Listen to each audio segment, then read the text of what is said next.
Hey guys, how are we doing? I've just found out my work's closing because of all the stuff going on, so I don't know what's happening. So I'm going to chill with a nice little beer and watch some Bleach videos because Bleach is coming back, baby.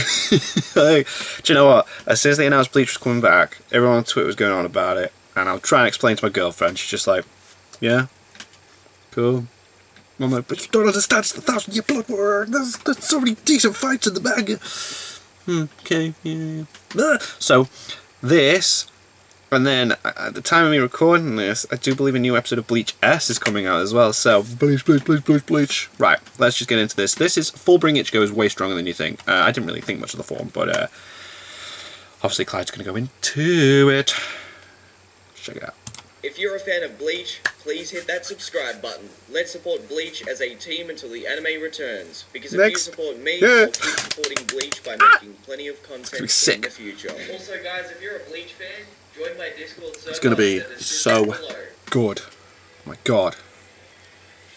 I personally think one of the most underrated and underappreciated moments in the entire series of Bleach is the finale of Kurosaki Ichigo vs Kugo Ginjo. A moment overshadowed by the end of the anime and an arc in the series which tried its best to help give us some much needed character development of the main cast, something many claim the series lacked, and even though it was attempted in this arc, it did not get the reception I believe it deserved. It was a bit of a lame ending. Though the may have its flaws, there are still many awesome things about it. And a specific moment we'll be focusing on in this video is one of the coolest moments in the entire series. A moment I'll always remember, which came from the talented 2012 staff of Studio Period. And between you and I, this is my personal favourite form of Ichigo. Yeah, in this video, I'm going to explain just how powerful this Ichigo is and clear up a lot of misconceptions around this iteration of Ichigo. As, at first glance, the form doesn't seem as powerful as it actually is. So, if you're this far into the video, please give the video a like and let's get into it. One of the most interesting feats shown in Bleach is definitely when Grimmjow uses the Kaha Nagashyon to seal Ukiura inside of a different dimension, which he believes Ukiura would only be sealed inside of for around 3 hours max with his level of power. Aizen developed this Kaha Nagashyon die-size object to be used in the special case that if one of the Espada were to go rogue or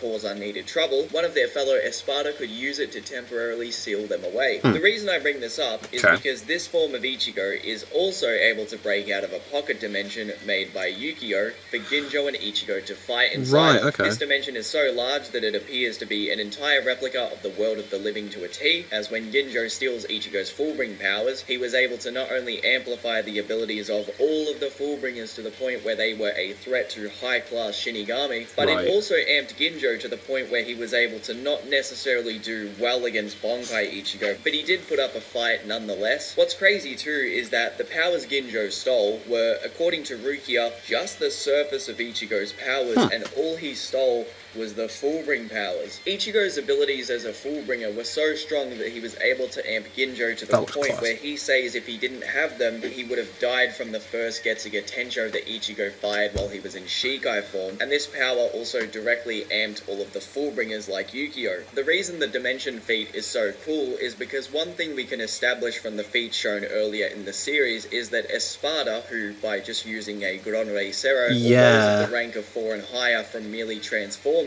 could destroy Los Noches without the intent to actually do so. Now what makes Ichigo's feat so impressive is that with some calculating Los Noches to be anywhere from city level to the size of a state or small country if you use Nell's walking statement, comparable statements made about the size of the Soul Society earlier on and how long it takes to get from A to B in the Soul Society, alongside the theory which is actually backed by a lot of evidence that the inside of Los Noches was most likely a pocket dimension made by Aizen, as the area is so large that it has its own artificial sun, stretches on far beyond the human eye, and if someone like Yukio actually has the power to make something even larger, this should be a pretty small feat for Aizen to do so with Los Noches. Anyway, what makes it impressive though is that with all of the stuff I said hyping up the Espada from a previous arc and what they can do back then, Ichigo can do this just by casually going Bankai for the first time in this form. In fact, his transformation into this filler Bankai form is so powerful that Rukia is in visible shock by its power. She's just like, and what Yukio claims that he the frig actually hell has is that? no way to open the Invaders Must Die black box pocket dimension, and that only Ginjo can with his verbal command. Yet Ichigo Just blows it open slices from a it. casual release of his Bankai. Class. Shinji also states that a less experienced Ichigo, who is also nerfed by his Shinigami badge and Zongetsu from around 200 plus chapters ago, had the ability to affect the entire planet with his spiritual pressure, just like fodder Shinigami like Rongiku could too, who actually need to wear seals to stop themselves from affecting the world of the living, which gives me further evidence that Yukio, who casually scales above both of these characters at that time, is in fact making an arguable complete replica of the world of the living, not just Karakura Town.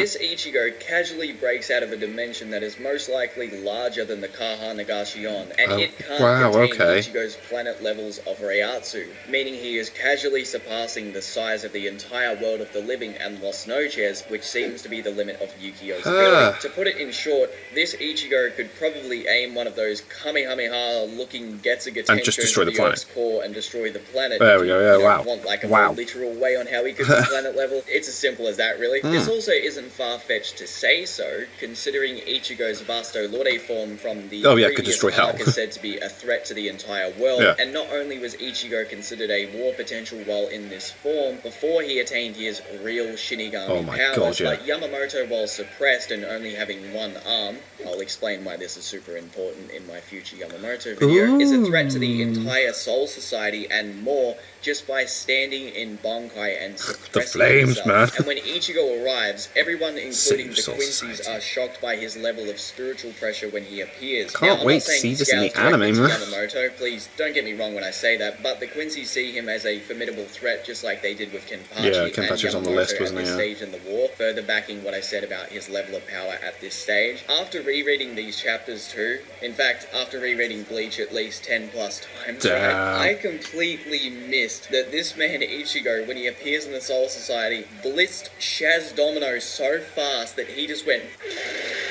and vanished. Like, I actually forgot that even happened. That's how overpowered he is compared to these Quincy's. Now look, Shaz Domino ain't no top tier Quincy by any means, but I find that really damn funny because I forgot it even happened. That's how badly he got off-screen. Before this happens though, Ichigo at this stage is being restricted by his Soul Reaper badge in the fight between him and Ginjo, so there's no reason for me to assume that he is weaker than his Vasto Lorde form at this stage in the war, especially because an interesting thing to think about when it comes to the characters shown in this arc, especially the Shinigami, is a little something called power cliffing. Now, power cliffing is basically the process of general power scaling across the series, usually improving for every character as a new arc starts. If you take arcs like the Chimera Ant arc in Hunter x Hunter, the War arc in Naruto, or even the Namek Saga in Dragon Ball Z, the main cast gets this passive boost in power to fit the level of villain they're facing.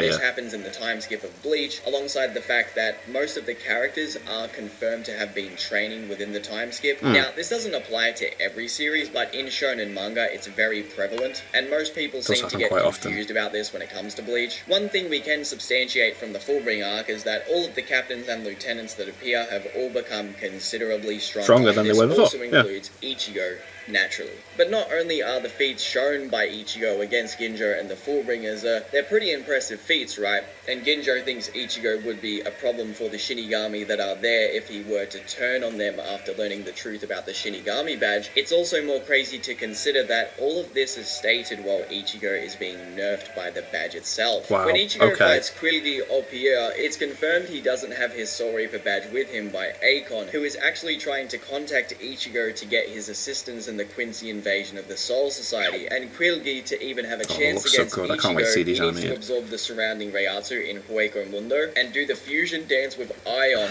who was someone of his level to begin with, and Quilge states he is surprised by the power of Ion and that he needs to tell the higher-ups to buff the power of Blutvein. Anyway, what is insane about Quilge's scaling is that Quilge is so useless against this non-restricted Ichigo in Bankai that Quilge monologues to himself freaking out and talks about how his speed is the real issue here. No. Normally, I used to have Quilge at around the same level as Ginjo, if not just above him, really, because it's obvious that he's stronger, but the way I used to scale him was, yeah, you know, he's the next main villain above Ginjo, he's probably just above him in power, but knowing he fought against an unrestricted Ichigo makes him way more impressive, because the Soul Reaper badge is no doubt comparable to Gentei Kaijo, which can actually nerf Soul Reapers by 80% of their power. That's a lot. Now, That the is a reason lot. I believe Bloody this hell. is because Ichigo's power is definitely above the average Soul Reaper. We already know for a fact that throughout the majority of the series he's above captain level, and this restriction by Gentei Kaijo is placed on people like Rongiku who really aren't that strong, so there is no doubt in my mind that that's enough evidence to think he was being limited by around that much, on top of the fact that Zangetsu was also nerfing his abilities passively. Also, Quilge was able to blitz Orihime, Chad, and Urahara, all while they were off guard, and immobilize them in one blow each, then trap Ichigo in his jail ability. If it wasn't for Grimmjow appearing and killing Quilge, they most likely would have been killed there. Damn. Just to clarify, I do believe that Urahara could beat Quilge with no issue at all whatsoever, but the issue here is that he was caught completely off guard, so there's not really much he can do. And I think that people genuinely do underrate Quilge's ability, because he's definitely not like a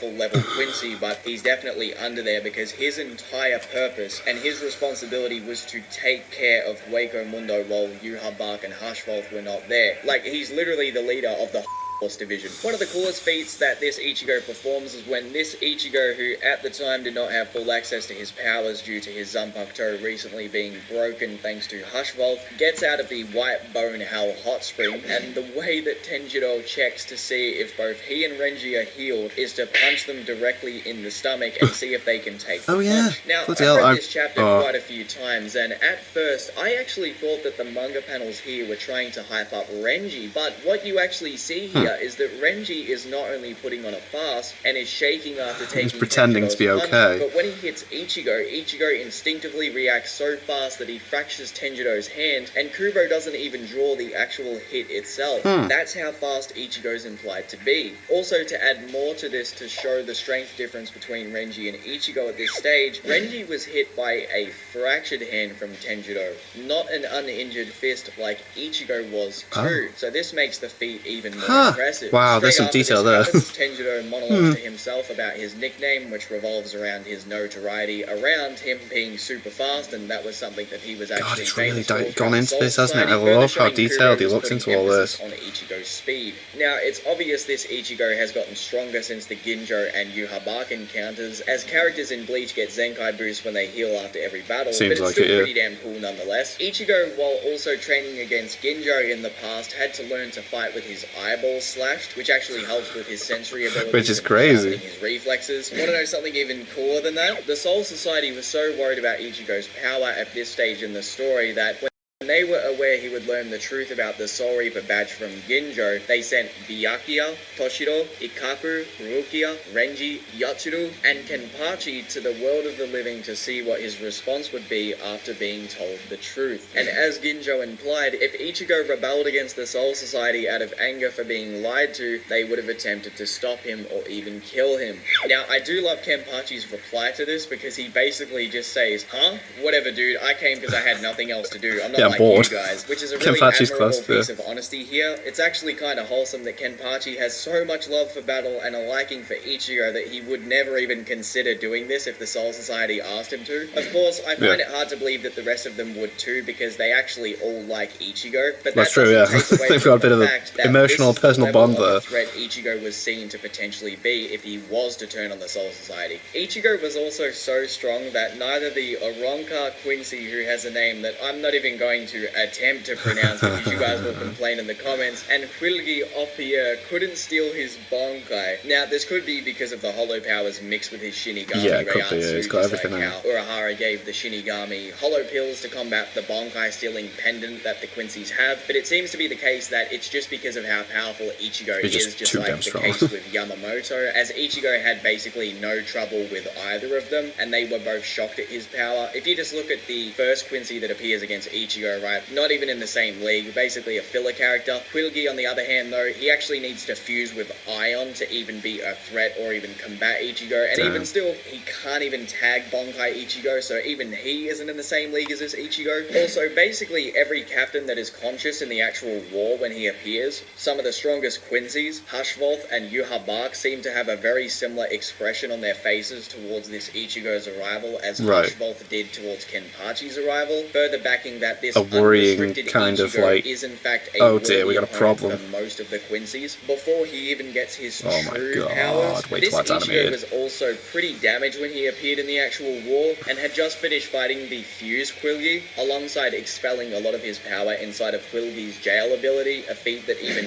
Yhwach is surprised he could accomplish. Now, of course, it is clarified later on that he most likely broke out of it because the jail is meant to never contain Quincy's, but regardless, whatever, he still did use a lot of his power when he was inside of the jail. It doesn't make much of a difference to what I said. One more crazy feat that even I skimmed over was this Ichigo, who isn't at full power, was able to not only block multiple attacks from the real Yhwach and do better than Kenpachi, who fought against the fake Yhwach while his eye patch was off. In fact, it's so blatantly off that Kubo showed us a close-up of his face while the eye patch is off, right? But after he survives the slash to the neck from Yhwach, he shoots what looks to be either a quick Getsuga Tensho or just an amplified swing, right? And it blows off the sleeve of Yhwach and burns his left arm. Yhwach later says that he wasn't at full power when attacking Ichigo, and then proceeds to attack Ichigo at full power, but he is stopped because they're running out of time. But the thing you need to remember is that neither was Ichigo too. He wasn't at full power in this battle. Just consider this, guys, so you can comprehend just how powerful this version of Ichigo is implied to be by the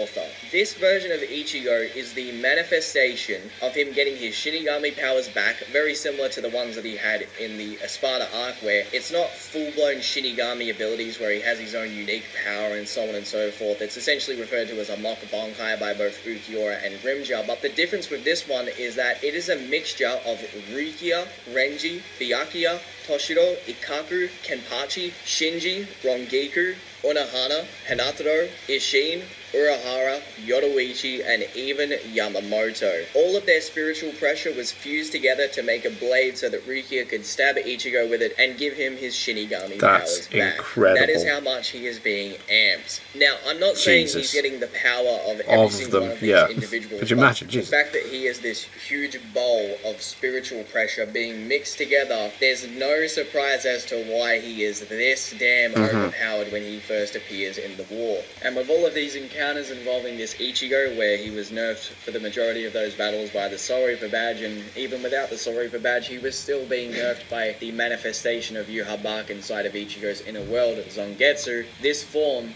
Fullbring Bankai Ichigo, is extremely underrated.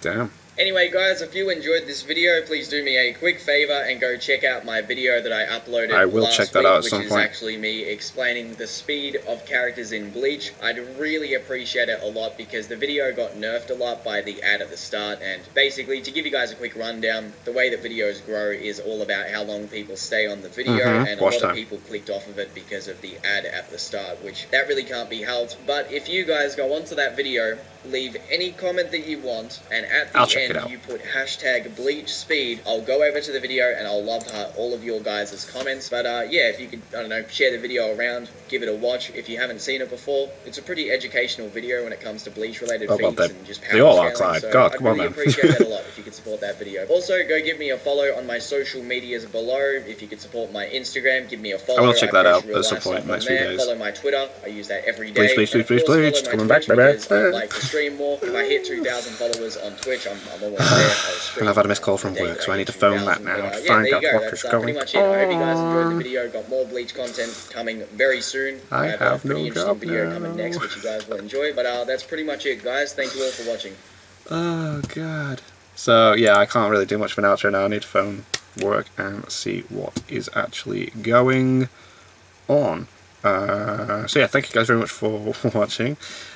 What do you guys think of that? What do you guys think of this? Click like, subscribe if you haven't already, leave comments down below. Let me know what you want to discuss in future videos, and I'll see you guys. Next time.